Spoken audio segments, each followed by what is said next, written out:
For more on how the riots are affecting the presidential race, I want to welcome on Boyd Matheson, the opinion editor for Deseret News. So Boyd, last time we talked, you and I were talking right after the convention about what really the Republican Party had to do. They really did so focus on the recent unrest, and it looks like it was effective to some degree because we are seeing a lot of Democratic politicians pivoting on this issue. Do you think that suggests that the RNC was effective in conveying that message? Yeah, I do think the RNC was effective in terms of delivering a message around law and order and safety and security. It's one of the things that every American wants. They want to have confidence in their community, that they can be safe, that they can provide for their family, that they can work hard and be self-reliant. And so I think those are all issues that clearly have been resonating and are starting to bubble up as we've now cleared Labor Day and we're marching 57 days towards the election. So they clearly hit the mark in terms of the messaging, and now clearly the Biden and Harris campaigns are starting to pivot to figure out what's the counter message to that, and then how do they try to move it forward. And first impressions are very important in everything for that matter, but especially politics. And it wasn't too long ago where we can still find clips of, for example, Joe Biden saying that he wanted to reallocate resources away from the police. He stopped short of saying that he wanted to abolish or defund the police necessarily. But they were, they being Joe Biden and Senator Kamala Harris, were voicing support for protesters at a time where there was unrest in Minneapolis, in Portland, Seattle, wherever it may be. Is it too late for them to pivot on this issue? Do the American people already see where they stand and understand that if they did pivot, it's only as a result of polling? No, I think we've got a long way to go, and we've got a few debates ahead of us as well, where I think we're actually going to have to get into the heart of some of these issues. And I think one of the things that the American people will recognize is that these are not these polar opposite choices. We often get served those up from Washington, D.C., that you either want to push grandma off the cliff or you want to, spend us into oblivion. And this is one of those issues that people know we need to have security. They know we need safety in our neighborhoods. They know we can't do that without real good law enforcement. They also know there's been problems and challenges. And so I think whichever camp is best able to say, we get it. So we're not going to use this strictly for political purposes. We're actually going to do this for policy purposes. And here's what I am for in terms of policy. That's going to be the real test. The rhetoric's going to go back and forth. And I think you're right, Alex. I think a lot of people will say, oh, that's just the rhetoric, or, oh, they're reacting to latest polling. But the question will be who communicates best what the policy solution is that will impact the American people, their neighborhoods, and their communities. That's a really good point, because it's very easy to point the finger at a problem and say that shouldn't be the way it is, but to offer a solution, that's something very different, but that's something that actually does motivate people to turn out more so than just highlighting a problem. And I think you're right about Joe Biden. I know that Republicans want to paint him as this far left progressive, but he has 40 years in politics that say otherwise. And I think that may hurt him in some degree when it comes to progressive support.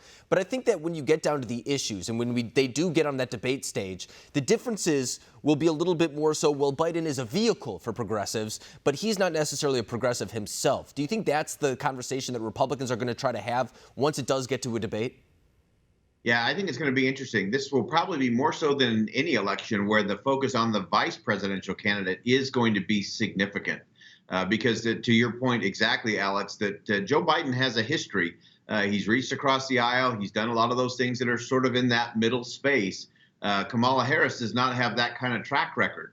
And so I do think you'll see many on the right saying, no, look, this is just a Trojan horse for Kamala Harris to be in, and a very progressive agenda. And so I think you'll see a focus on the vice presidential debates, probably more so than you have historically. Historically, the vice president doesn't really matter in the end in terms of the Electoral College and votes. This year, I think it is going to be a fascinating conversation in terms of what Senator Harris's role will be in an administration, especially with an aging Joe Biden. I think we're going to hear a lot of that between now and November. Yeah, I'm looking forward to that too. And we don't have to wait too long either. And it's going to be really interesting to really differentiate those two candidates, because it'll foreshadow a little bit what the presidential debates will be like. But before I let you go as well, I think you touched on something, and it's the idea that Joe Biden does have a long history, a long record that could be attacked, whereas President Trump, I guess you would call it an advantage, doesn't have that long history. But I think that Republicans are going to paint Joe Biden as constantly being on the wrong side of history, whether it's his vote for NAFTA, his support for the Iraq War, even on this issue regarding protests. I mean, for a long time he was supporting it, only to pivot once again. So I think that's what Republicans will focus on. But what else do Republicans have to do between now and November to really make this a competitive race? Because if you look at a lot of polls, it is narrowing, but it does show Joe Biden with a slight lead. So I think there's a couple of important things to keep in mind there. One, I do think Republicans have to be very careful about hyper-focusing on Joe Biden's past, because every election in this country is not about what was, it's not even about what is, it's always about what's next. And I think the president has done a pretty good job of trying to pivot towards what's next in terms of the country and the economy and opportunity for everyone. So I think that's one caution. It's easy to poke at somebody's record from 20, 30, 40, almost 50 years ago. But the real test that the American people want answered, where are we today? Where do you want us to be tomorrow? And what are you going to do to get us there? So I think that's a cautionary tale for the Republicans. People know what they're against. They need to make the case for what they're for. I also think that the president has really got to make sure that on this message in those critical swing states, we've talked about this before, the issues are not the issues that the politicians and their consultants think they are.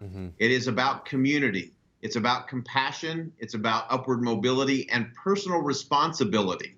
Those are core issues. There is a massive middle of the center left to center right in this country who have disengaged. They would like to re-engage in the political process, but if you aren't talking about their community, if you're not talking about opportunity or how we can have rule of law and compassion, or how it's going to be better for their children and their grandchildren, they're not going to engage in just the regular fisticuffs of a presidential race. And so I think that's another one for really both sides to make the case. Wisconsin, Iowa, Ohio, Pennsylvania, all of those swing states are going to be real critical on that message. I think you're exactly right. I mean, I can't say it any better myself. I can't really even add to that. I think you hit the nail on the head that there is a big part of this country that feels disenfranchised to some degree. And I think that both of these candidates could reach them. It's just a matter of over the next 2 months who really does so with the proper messaging. But Boyd Matheson, I really appreciate you coming on the show tonight. Thank you. Thanks, Alex.